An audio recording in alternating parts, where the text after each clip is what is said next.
Hi friends, welcome to not వైద్యం. ఈరోజు మనం చాలా మంది కూడా నాకు కాల్ చేసి అడుగుతున్న సమస్య ఎసిడిటీ వల్ల చాలా మంది ఇబ్బంది పడుతున్నారు.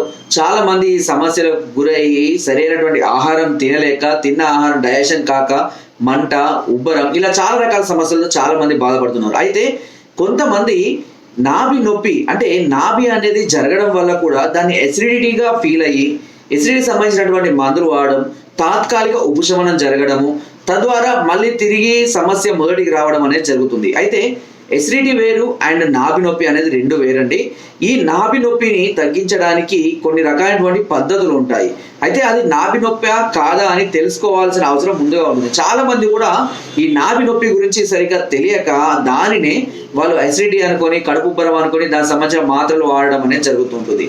నాభి జరగడం ఎలా పాసిబుల్ అవుతుంది అని అంటే నోవెల్ అంటారు. సో దీన్ని అధిక బరువులు ఎత్తడం వల్ల కానివ్వండి, లేదా ఎక్సర్సైజులు అంటే కఠినమైనటువంటి ఎక్సర్సైజులు, వ్యాయామాలు చేయడం వల్ల కానివ్వండి, బొడ్డు ఉన్నటువంటి స్థానం అనేది కొద్దిగా పైకి కానీ కిందికి కానీ జరగడం అనేది జరుగుతుంది. దీన్నే నాభి స్థాన భ్రంశము అంటారు. ఈ నాభి స్థాన భ్రంశం జరగడం వల్ల అక్కడ ఉన్నటువంటి ప్రేగులకు సరైనటువంటి మార్గం అంటే డైజెషన్కి వెళ్ళేటువంటి ఫుడ్కు సరైనటువంటి మార్గము కలగక అవి కుచించకపోయి అక్కడ ఆహారాన్ని సరిగా సప్లై చేయలేక, అంటే జీర్ణ వ్యవస్థ నుంచి సరిగా తిరిగి రాలేక, జీర్ణం కాలేక ఎసిడిటీ అంటే గ్యాస్ లాగా ఫామ్ అవుతూ ఉంటుంది. అది ఎక్కువగా ఈ ప్రాంతంలో అంటే హార్ట్కి కొద్దిగా కింది ప్రాంతంలో గట్టిగా తయారవుతూ ఉంటుంది. సో దీన్ని ఫస్ట్ మనము కొన్ని రకాలైనటువంటి టెస్టుల ద్వారా చెక్ చేయాల్సి ఉంటుంది. సో అది మగవాళ్ళకి కానివ్వండి, ఆడవారికి కానివ్వండి, ఎవరికైనా సరే ఇదే రకమైనటువంటి సిమ్టమ్స్ ఉంటాయి.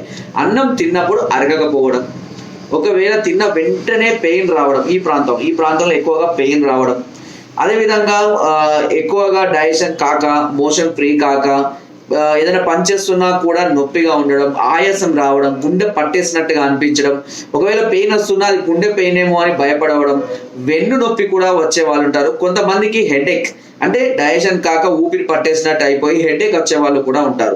ఇలా రకరకాలైనటువంటి సమస్యలు దీనివల్ల గురవుతూ ఉంటారు. ఈ నాభి స్థాన భ్రంశానికి కొన్ని రకాలైనటువంటి మసాజ్ ద్వారా ముందుగా వీటిని కొద్దిగా సెట్ చేయడం జరుగుతుంది.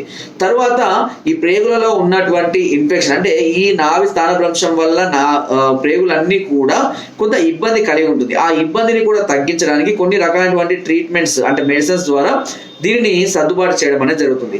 సో ముందుగా మీరు చేయవలసిన విషయం ఏంటంటే అది నిజంగానే ఎసిడిటీనా, కడుపు ఉబ్బరం, కడుపులో మంట, ఇండైజెషన్, కాన్స్టిపేషన్ మామూలుగా ఉన్నాయా, లేదా నాభి జరిగిందా అని ఎలా తెలుసుకోవాలి అంటే ఉదయం పరికడుపున ఏమి తినక ముందు ఎంప్టీ స్టమక్ తోటి బొటన వేలుతోటి బొట్టు చుట్టూ నొక్కి చూడండి. బొడ్డుకు పైన కానీ కింద కానీ 2 అంగుళాల కన్నా ఎక్కువ దూరంలో నాభి టక్ టక్ టక్ అని కొట్టుకుంటూ ఉంటుందండి. అలా కొట్టుకుంటున్నది మనకు తెలుస్తూ ఉంటుంది బొటన వేలికి.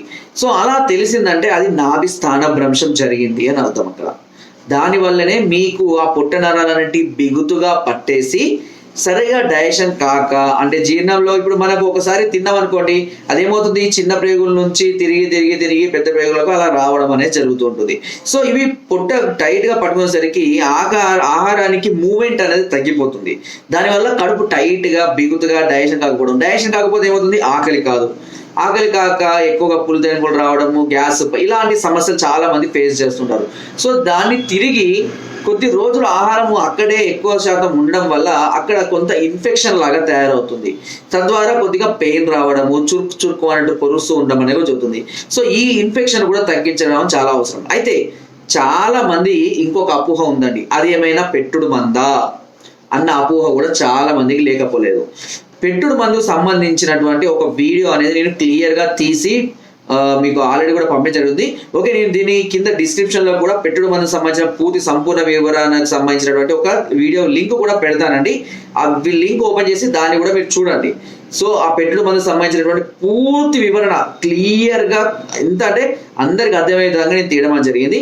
అయితే పెట్టుడు మందు అనేది పెట్టడం వల్లనే డైజెషన్ అవ్వడం లేదు, గ్యాస్ ఫామ్ అవుతుంది, కడుపులో నొప్పి వస్తుంది, కడుపులో మంట వస్తుంది అని చాలా మంది ఒక అపోహ ఉంది.